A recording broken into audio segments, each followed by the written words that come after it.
Yesterday's storms left hundreds of thousands of people in Metro Detroit without power. DTE officials are getting ready to give an update on their response and just how long people can expect to be in the dark. That actually just got started moments ago. Let's go ahead and listen in live. Today is provide an update on the weather that came across our territory yesterday and what our response has been thus far. So as we know, yesterday evening we had severe weather hit southeast Michigan. That weather brought with it 70-mile-an-hour plus winds. In fact, we did see a reported wind gust of 76 miles an hour at Metro Airport, which we haven't seen here from a straight line wind standpoint in years. That weather did generate around 300,000 customer outages across our entire system, so the damage was rather widespread. We had a number of individuals working through the evening last night, and we have people working this morning.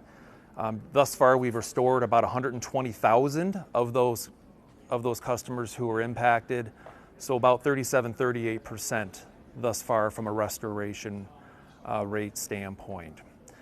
As we look forward to today and then tomorrow, our goals are to restore 75% of those customers who were affected by the end of the day today. And that number will move to 90% by the end of the day tomorrow, and the balance of those remaining customers would be restored by Friday. So when you think about resourcing an event like this is really an all-hands-on-deck approach at DTE. We have individuals from our corporate staff functions, finance, legal, communications. Everyone is really aligning on supporting our customers during this rather challenging time. We've also reached out to a number of our utility partners across the Midwest, and we have over 400 crews, about 1,200, 1,300 individuals who are here on property now. They've come from as far away as Wisconsin, Tennessee, New York, some of the other Midwest states as well.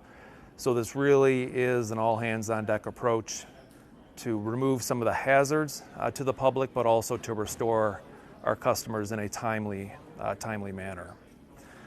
We do recognize as well this weather event did cause a number of school outages.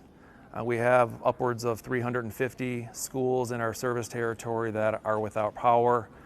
So we do recognize that while people at their individual home might have power, the fact that schools might not have power does create challenges for those individuals. As I sit here now, the thing I want to make sure that everyone is aligned around is safety. That is our number one priority. As you can imagine, a weather event of this magnitude does bring down power lines across our service territory. So a couple of rules of thumb that we like to communicate. If you can stay indoors, please do so. All right, yourself, your children, your pets, please stay indoors if at all possible. If you do have to venture outside and you come across caution tape, please heed the warning of the caution tape itself. It is there to identify a down power line. Please do not cross the caution tape itself. If you see a power line when you're outside, please stay at least 25 feet away from it. And if the power line is in contact with a fence or some other object, do not in any way touch that object because it could be carrying some of that electricity. Also generators. So we know when people do lose power, they do have generators. Generators can be extremely deadly due to the fumes that they emit. So please operate your generators outside. Please move them away from doors and from windows to ensure that everybody stays safe. So my closing remarks here would be that please understand, we understand the challenges that not having electricity presents to our customer base. We are laser focused on removing safety hazards, but also restoring power here over the next couple of days. And we have thousands of individuals here on our property helping to support that cause. So please be patient with us. Please treat the individuals out in the field with respect. They're doing a great job. And it's very challenging conditions with the heat and some of the challenging work out there. So please grant them some grace as they're doing their work in the field. So that will conclude my remarks. Thank you. about some of the challenges you guys may have faced trying to get people back online outside of the sheer volume of how many customers were without power so quickly? So yeah, the challenge, one of the big challenges we're seeing is in some storms you will have a very localized area that loses power, so you can flood it with resources in a very tight geographic footprint. This storm is not that. We have devastation, the tip of the thumb down almost to the Ohio border. So we have individuals and resources scattered all over the territory to help restore power, which brings a little bit of challenge with it. I would also say with the wind speed that we had, the damage is significant. This is not necessarily lifting a limb off of a line and restoring power. You've got broken poles, you have broken infrastructure. Replacing that infrastructure can take a little bit of time, and that will be a challenge as well. But we are fully committed to the work at hand, and everyone's really laser focused on doing what they can to restore power as quickly as they possibly can. Last week you guys highlighted the smart grid technology you guys have been investing in, the recloser technology. How did that play a factor into last night's storms, and how many people were spared from losing power because of this technology? I haven't received the exact numbers on how many individuals were spared, but what I can say is we do have instances from the weather yesterday that these reclosers helped to minimize the size of the outage, because they were able to break a circuit up into smaller pieces. So instead of the entire circuit losing power, it was a very small pocket of customers. So we do know there are thousands of individuals that we serve who did not experience an outage because of the technology. One of the other benefits of the technology is the ability, right, from this control center that we're talking from right now, where individuals here can actually press buttons and operate the devices in the field. So where we have damage, they can open and close some of these devices and reroute power to energize a large percentage of those customers before the heavy lifting in terms of the work actually occurs to place the pole or replace the infrastructure. How much of a game changer has that been from a year ago, for example? It's a huge game changer, right? You think about what this world looks like before some of these technologies. It's you roll a crew out there into the field, they have to spend time patrolling to identify where this particular outage is at and what caused it, and then you don't have that ability to remotely reroute power to energize customers. So the Viper technology truly is a game changer, as you said. For those waiting to get power back, what's the best way to communicate, whether it's text, phone? How should customers try to call in and get information? We have, from a technology standpoint, we have the DTE Energy app. I think that is the cleanest, most effective and efficient way to actually report your particular outage. We also have a call center you can call through, but we would recommend everyone to use the app where possible. Did this come in two waves around 6 and then it rained heavy where I was at least later last night?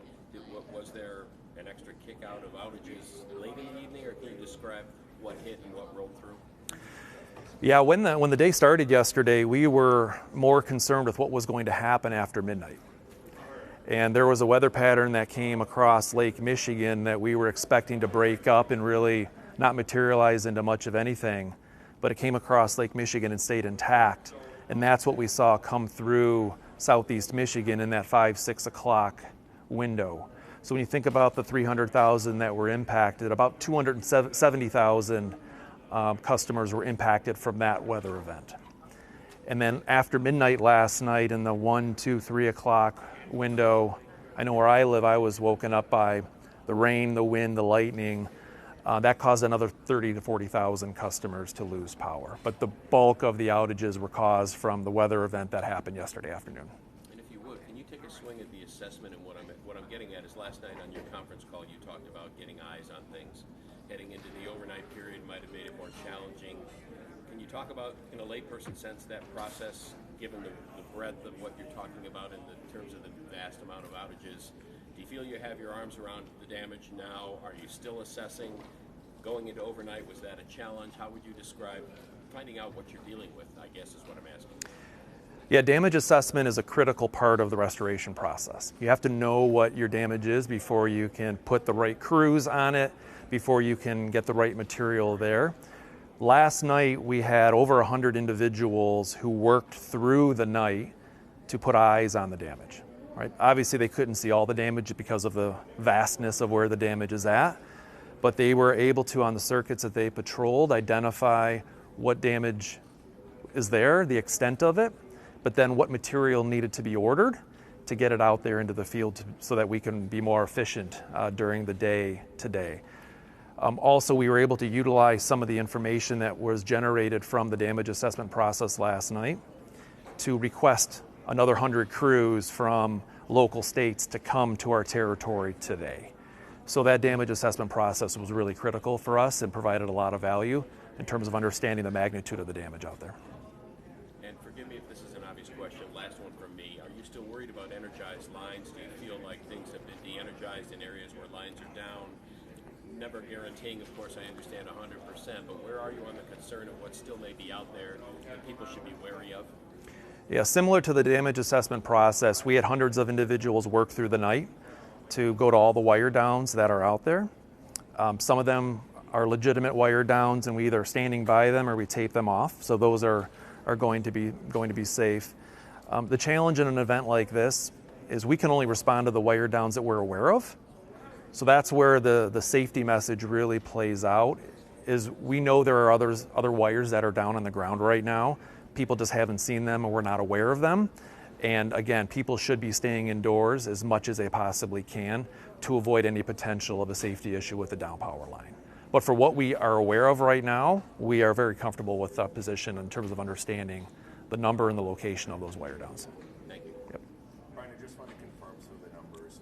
You're hoping to have 75% powered up today, 90% tomorrow, and everybody by Friday. That is correct. And then the crews, 1,300 altogether, or 1,300 from out of state? These are 1,300 from out of state. Okay. And then how many altogether? How many altogether? We would have over 2,500. Altogether. Those are just overhead linemen. We also have another 1,200 tree trim crews. We have underground, so there are probably 3,000 field resources that are here. Those from? That's right, 1,300 from local states. Folks who may be using medical devices and are without power, do you guys prioritize them in getting their power restored? Walk us through those steps. Yeah, from a general prioritization process, obviously the first thing we're worried about are the hazards to the public. Individuals who might be trapped by down power lines or down power lines. So we're really focused first to get those understood. We quickly, and sometimes in parallel, we're looking at dispatch centers, police stations, pumping stations, other critical institutions, if you will, businesses, but inclusive of that are individuals who do have medical needs. And we have a great generator process here in our company that we utilize, to where if there is an individual customer who has medical needs and they need power, and maybe the damage is really extensive and it's going to be a little bit of a period of time to get the broader circuit restored, we can roll a generator out to that particular address. So we need that customer, though, to call into us to let us know of their situation, and we can respond accordingly. Anything else you want to add that we may have missed? I think for me, I just want to make sure everyone's aware that we recognize the damage that's out there. We understand the challenging conditions that puts our customers in, and we are fully committed to safely and quickly restoring power to our customers here over the next couple of days. So we ask for a little bit of patience from our customers, but please understand we are out there and working as safely and quickly as we possibly can. Thank you. Good. Thank you. How many today did you say restored by today? We have restored 120,000. And then tomorrow? By tomorrow we will have a 270,000 restored by, and then the other 30,000 by the end of the day on Friday. Mm-hmm. And remind the overall on the customers, 100% of that you service is how much? We serve 2.3 million electric customers, so total impacted is a little bit north of 10% of our customer base. Thanks. Yep.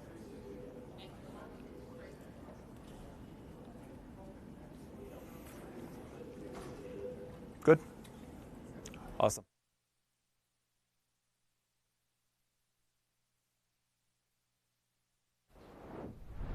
That was a press conference from DTE after last night's storms took out power for more than 300,000 customers. Officials say they're working around the clock to get you back on the grid. They say their #1 priority is safety and that the damage is significant with trees that brought down power lines and broken infrastructure. So far, they tell us roughly 38% of those outages have been fixed and that they hope to get that number to 75% by the end of the day. Our Andres Gutierrez is there at that press conference. You just heard him asking questions. He'll have updates for you coming up on CBS News Detroit.